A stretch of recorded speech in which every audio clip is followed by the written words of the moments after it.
New Orleans.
Yes, sir.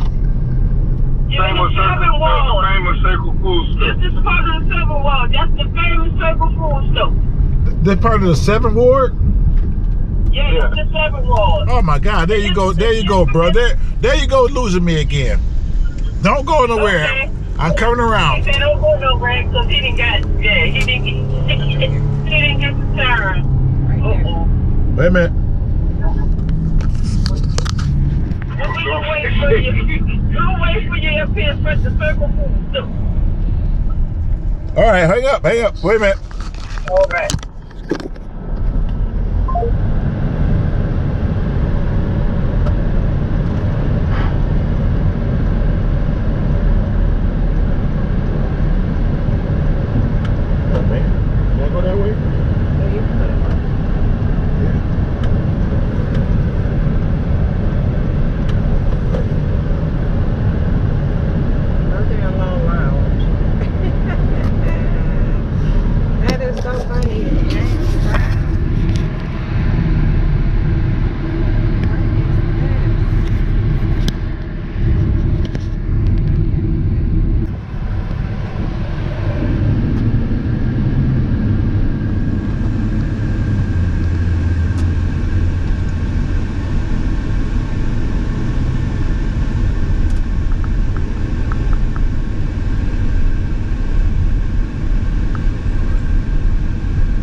Pookie.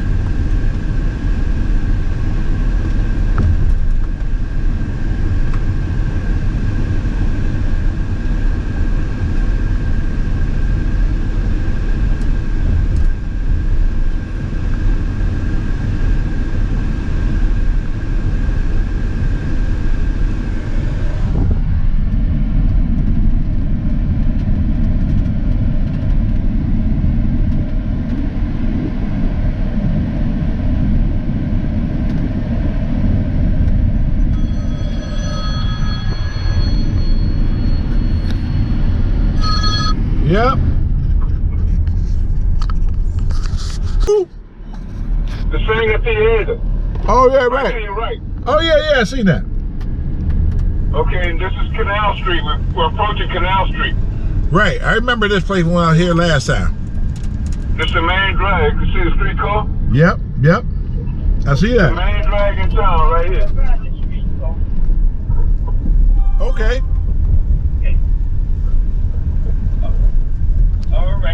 All right. Head to the French Quarter. All right. Yeah, it's the same.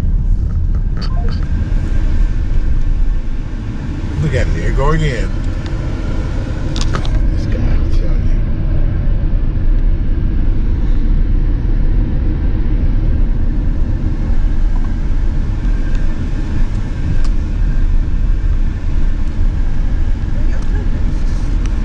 Who? Your clip or your camera. I know. The thing is not here. There's something going on.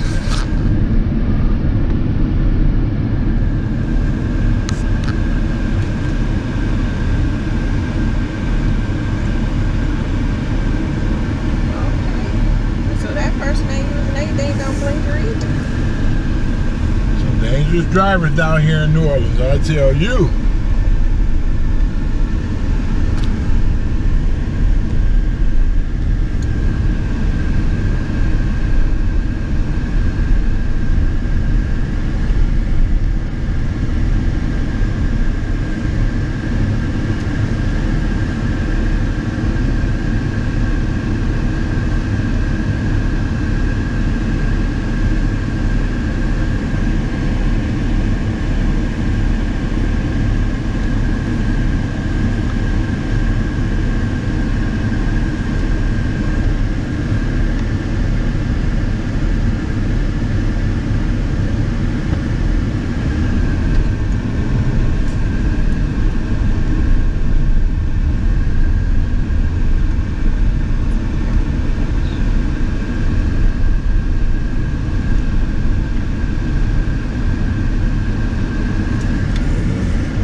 Stewards are living up a lot like Chicago.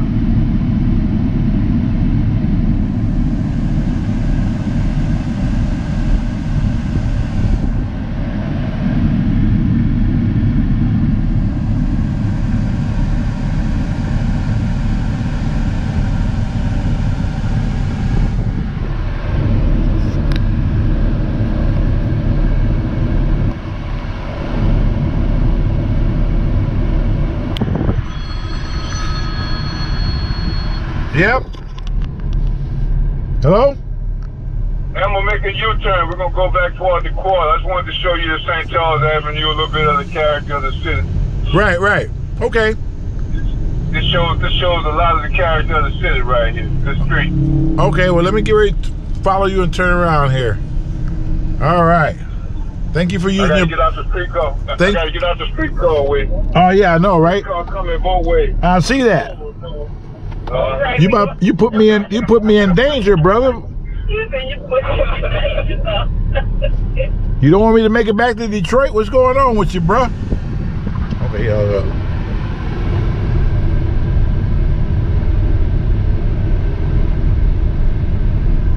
St. Charles. Come on, Pookie. That might be a damn parade.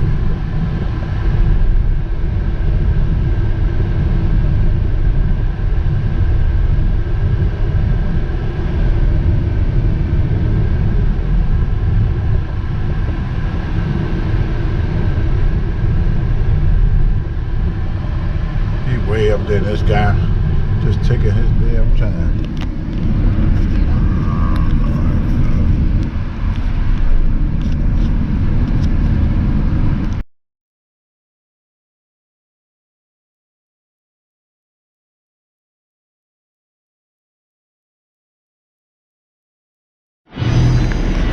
All right, gang, what's going on? Shay from the Shay Show, and I did not disappoint. Somebody says, Shay, you haven't been doing any videos as of late. That's because I'm in New Orleans, and by the time you guys see this video, I'll be home. Today is July the 13th. I've been here since July the 8th, I believe, 7th, somewhere around there. And I'll be leaving out this coming Sunday on the 16th. Oh no, I think I'll be leaving on the 17th. So I've been here for a minute. So we get ready to go to the swamp and check out those gators. I know a lot of you love those gators. And I see my nemesis over there. I'm going to fight him later.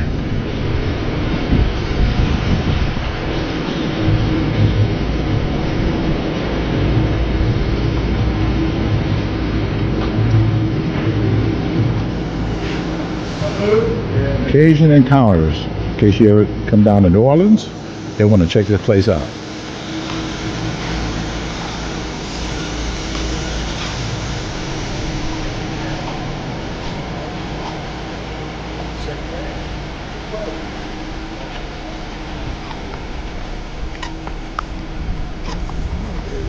Huh? Oh, I know. I know.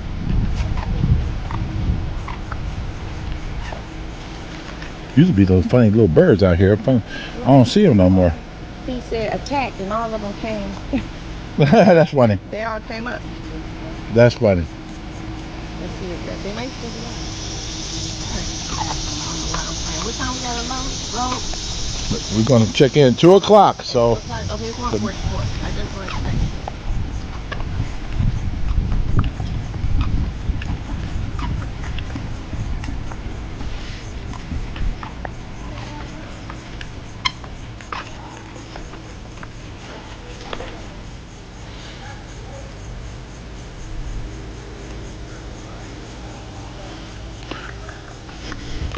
Decent trip so far. Daryl came down with his wife and one of his friends that he went to high school with.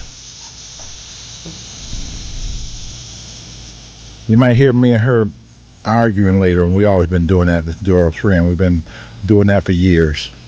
She said she didn't have nothing to do, and she decided to come along with Daryl and his wife for the trip and help Daryl drive. Then I found out that she didn't even drive at all.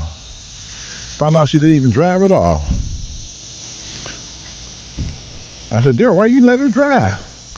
I'm used to driving 15 and 16 hours by myself. I'm used to that. Look at the gate. Look at the gate. There's a gate right there. Look.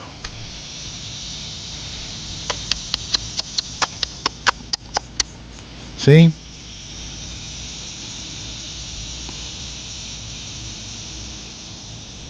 They're moving real slow.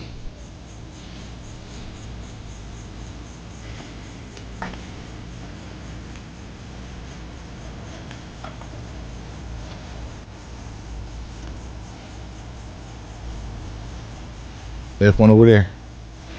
But you can clearly see that one. There's one there. Wait a minute. You can clearly see him, though. Look at him. You can clearly see him. Come here, Pookie. You call me Pookie. Come over there and bite your ass.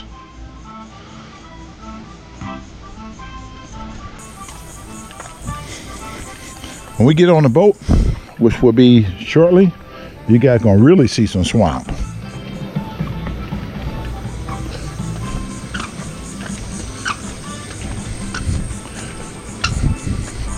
So stay tuned.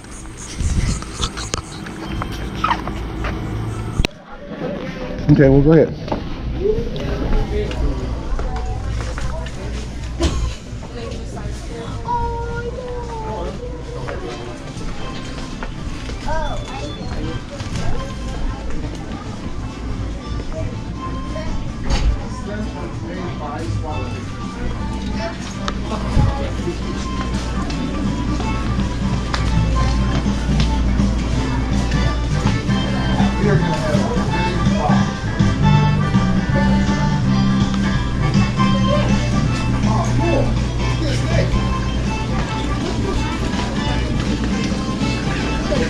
Corn?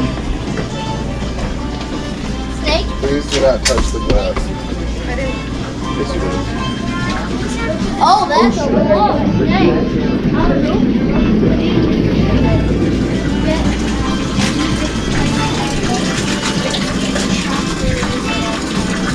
Excuse me.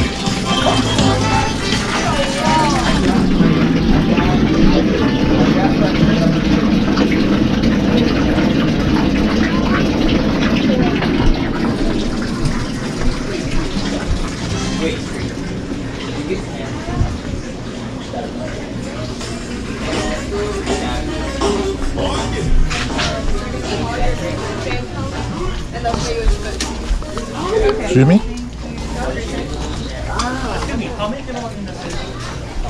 We can check y'all in now. Are y'all ready to get checked Yeah, in? yes. What's that last name? Woods. There's 5 of us. Yes, under the pavilion. I'll tell you where to go. Wow. They don't bite, they don't sting or nothing. I thought it was a big grasshopper. Yeah, they have Hey, more. okay, well, I got you, man. I got you. He said, I understand. That's all it is, like a grasshopper. Yeah. Yeah, I see one of them damn things in Detroit. We don't think we're in Jurassic Park, bro. Shit. There you go. Get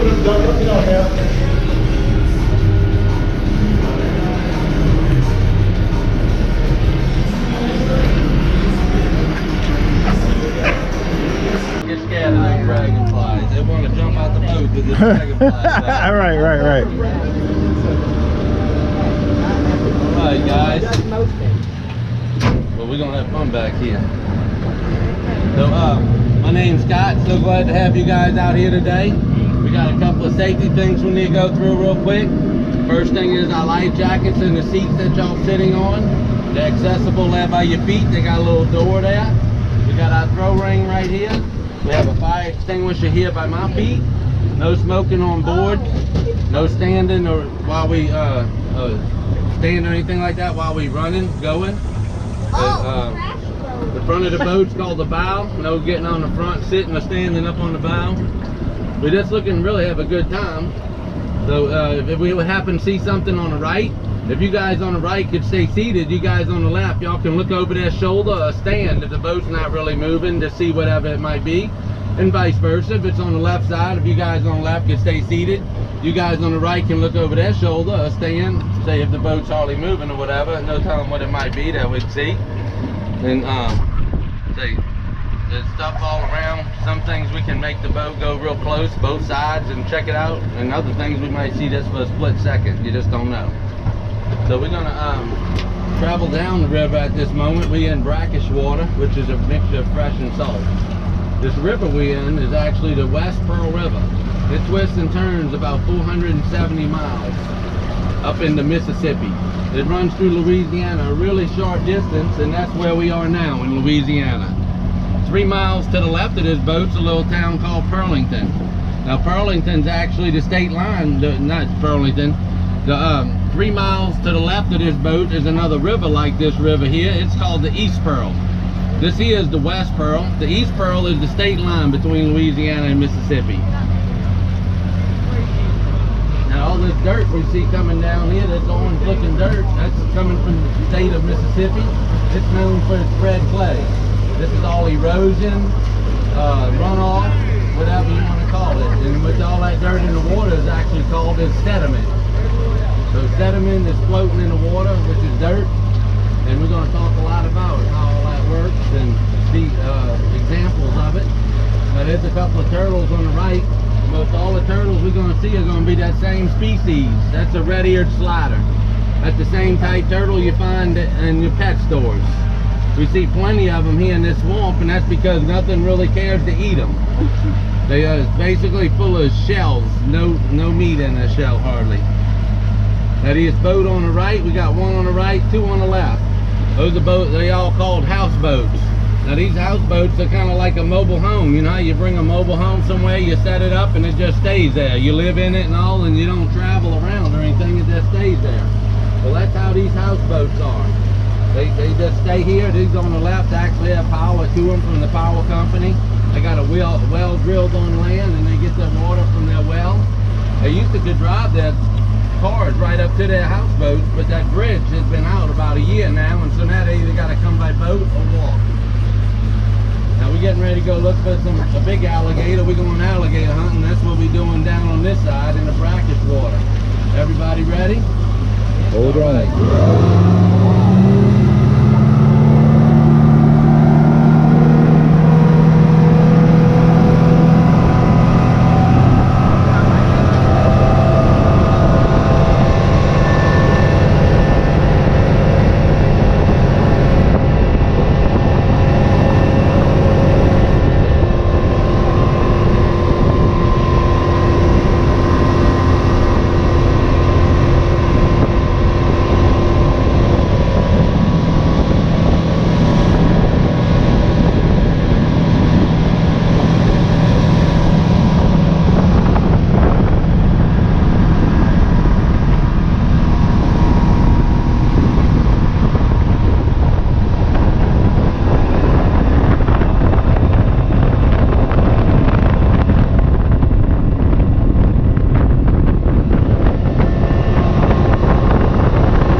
straight like that, we're gonna crash into this land in front of us. Now we're not gonna do that, but that's exactly what that current's doing. That current's coming down the straightaway of that river and crashing into this land in front of us with so much force, it's actually making the trees fall in the water. So as we see those trees falling into the water because the current's digging the dirt out from this side of them, that tells us the river is actually moving to the left. As the left side's moving to the left, the right side's moving to the left also. The right side's actually building land. So the whole river's moving, it stays about the same width, but the whole river's moving to the left right here. The reason why it's building land on the right, because the current's real weak on that side. And all this dirt in the water, it starts settling to the bottom. And the bottom's actually rising to the top. The left side, the current's real strong, and it's digging the dirt out along the banks and keeping all this dirt we see floating in the water moving. It's bringing it to the Gulf. So, the reason why I bring that up is because 3 miles behind us is the state of Mississippi. 300 miles in front of us is the state of Texas. Up to about the capital of Louisiana, which is Baton Rouge, all that land has been built by the Mississippi River over millions of years. The Mississippi River has been bringing the most valuable dirt in the world, in my opinion, down that river and depositing it along the Gulf Coast and actually taking away from the Gulf, building land into the Gulf. It created a lot of cypress swamps and brackish marshes. And so that was a great thing. And then about 150 years ago or so, we decided to put levees down the Mississippi River so we could have ships come up the river to New Orleans. So now we funnel all that real rich nutrient soil and all in water inside of those levees straight into the Gulf of Mexico. We dump it into 5,000 feet of water. We never get it back. So that's a pretty bad thing. The most valuable dirt in the world going down that river straight into the Gulf. We don't get to use it. But what's even worse than that is when we put those levees there, we reverse the process. Alligator right Instead of building land like it's been doing for millions of years, when we put the levees, it started taking land away. They guesstimated about 40 years ago that Louisiana is losing about an acre of land every 25 minutes. Wow. There's a lot of 25 minutes in 40 years. And this actually started when they put the levees in over 100 years ago.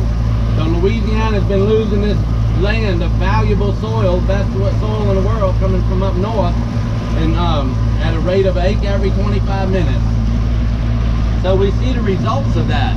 Because like today, we can't see because of these trees right on the side, but we'll see in a minute. To the left of this boat, there used to be cypress swamps like we're going to go venture into in a little while. So 100 miles on the left side of this boat. Today there's 0. We got these little bitty trees right on side the boat. That's why it's meaning where we can't really see. Because that's not cypress swamps that we see here on the side of the boat. That's that stuff growing because there's fresh waters right here along the river. Right behind them there's nothing. It's called brackish marsh, or real rank grass. And so New Orleans, you know, on the left side of this boat, 100 miles was cypress swamp. New Orleans was in that direction, or still is in that direction. New Orleans used to be protected by a radius of cypress swamps all around New Orleans. Today it has 0 basically around it, and for sure 0 on the left side of this boat. And the reason is the salt water has come in and killed all those trees that were there before. And now it's just brackish marsh or water.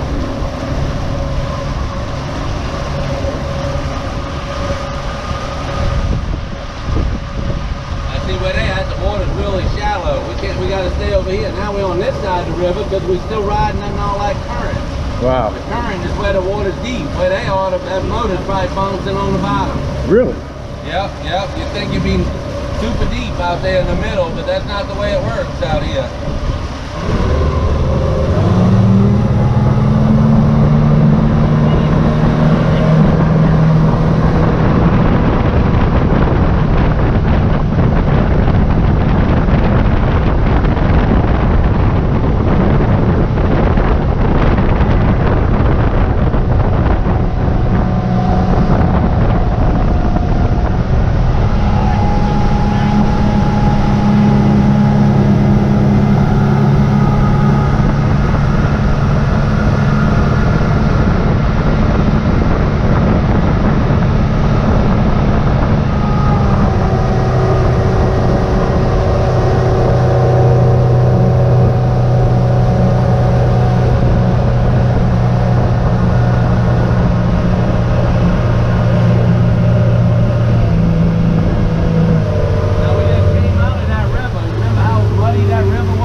here. It don't really go anywhere. It's a lot warmer than that water in that river. That river water is rainwater coming from up in North Mississippi, so it's a lot colder than here. We've actually been in the drought around here, and even though we've been in the drought, we've been actually working in high water all winter long. Even this summer, the water's been high because it's raining so much up in North Mississippi. But we're coming in this area here to see a big old alligator. He's about 70, 80 years old. It's about the biggest one we'll see on this tour. And that's why we're coming down here where the water's warmer and where he is. Most of the time we see him. He may not come out, you know, it's all for real here, nothing pretend. I seen him a couple of years ago. Yeah? Yeah. You've been here before? Oh yeah, I've been here before. Oh, I think the other guy had a name for him, was Stumpy this or one's something. called Alex. This one we're coming to see now. Okay. He's gonna probably come out from up in front of the boat. He likes laying up in them lilies up there. And when he hears this boat coming, he usually comes out. So I'm looking for him to see if I see him.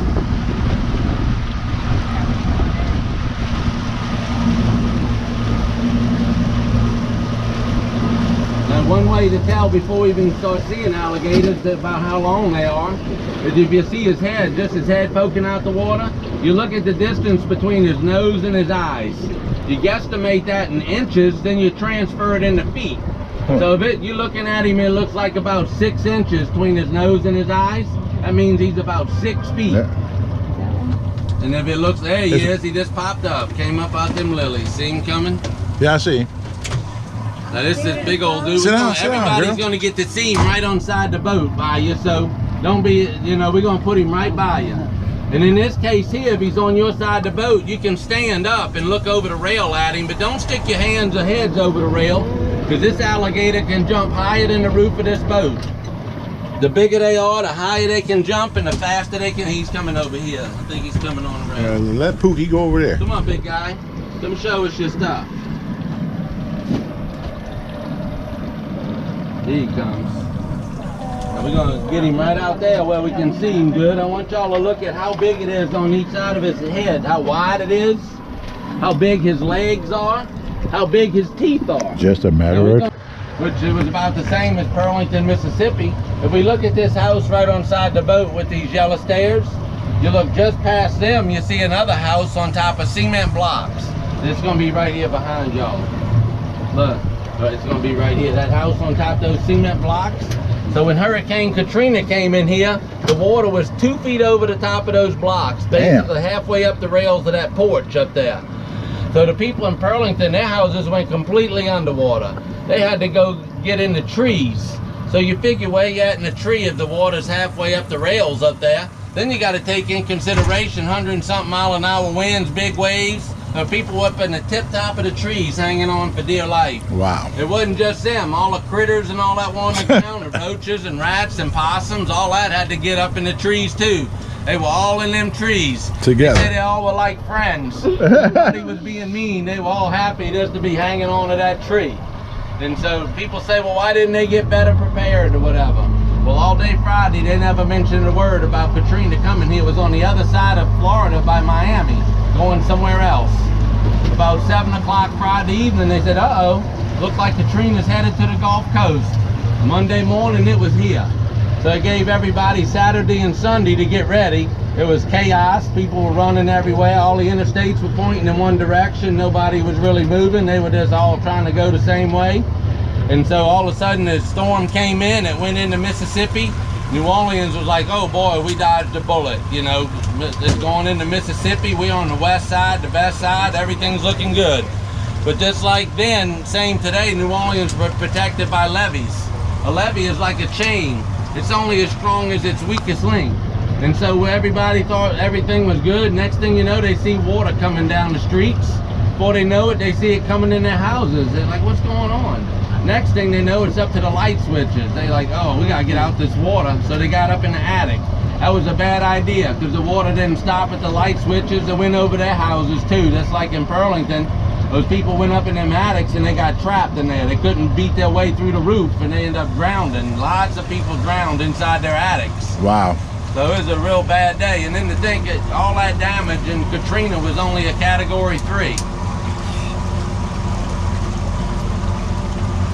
we're gonna kind of switch gears here. We see this boat on the left. We look at that little piece of property with this boat and a nice pretty house and pretty yard and deck furniture and all out there. That's beautiful. Then we see the guys next to him. I call these guys with the pretty furniture and all professionals. I call these next people next to them river rats.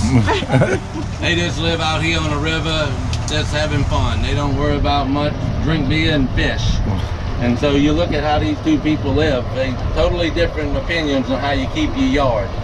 Now these guys on the right, his brother just bought that empty lot on the other side of this professional guy, and he's worse than these guys. So it's going to be something to see how all this works out with him in between these river rats.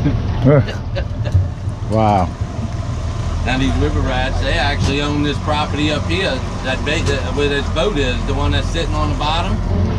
Now that's their boat, that's their land. The reason why it can be there because it's tied to their property.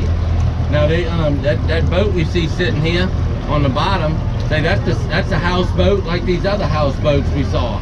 But those other houseboats, you bring them one spot and you leave them. You don't move them around at all. They just stay in one place. This was actually a motorhome houseboat. So you could get in that boat, and if there was a waterway, you could drive it. It had engines and everything, kitchen, the whole deal.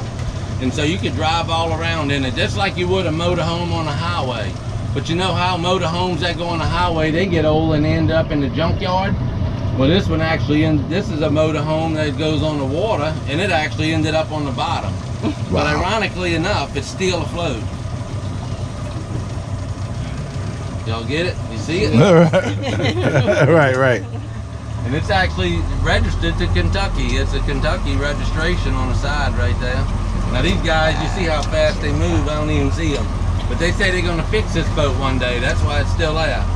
But when you see how fast they actually move, I don't think it's ever gonna happen. Time's going by faster than they expected, I guess. Now this bridge in front of us, it's actually US Highway 90. That was the first highway that went from the East Coast to the West Coast along the Gulf Coast. And sometime later, Interstate 10 took that highway's place. Now, the highway became operational, that bridge became operational in 1933, become unoperational in 2022. Now, the good thing about this highway is to the right of this bridge, about 100 yards to the right, they started building a dam about 1900. And they built this dam all the way to Mississippi, 3 miles to the right of this boat. And then they put the highway on top of it. And when they were building that highway, we had cypress swamps like we're getting ready to go into on the other side of this bridge. They went 100 miles behind this boat. Today there's 0 behind this boat. They all start right on the other side of this highway. And the reason for that is because this highway, or that dam that they put the highway on top of, it eliminates the salt water from getting on the other side. So the salt water hasn't gotten on the other side of this highway, so it's lush, beautiful cypress swamps on this side. Behind us is all brackish marshes. All the cypress swamps and all have been eliminated by the salt water. This highway has kept that from happening on this side. Just by accident. I mean, if it wasn't for that highway, this would be brackish marshes also. Now we're actually in fresh water now, and we're actually in the Honey Island Swamp. We were in brackish waters on the other side of the bridge. Now this area here, we're going to talk a little bit about the history of the swamp, since we're here in it. Back about 1700, they had a group of Indians come in here. They were known as the Kapisa Indian tribe. They came in here and they were by themselves for about 150 years. One of the first things they noticed was this swamp was full of these big giant trees. These big giant trees were actually virgin ball cypress trees, and they were over 1,000 years old. Now these trees, that was the next thing they got to noticing, was that these big old trees were full of honey and honeybees. The reason that was happening is because the ball cypress tree is rot resistant and insect resistant, but it gets a fungus called peck. The peck attacks the heart of these trees, and over the centuries of it attacking these trees, it hollowed them out on the inside, created a perfect habitat for the honeybees to build their honey hives and all that. There was so much honeybees and honey and all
we're gonna be in here a while, if we would happen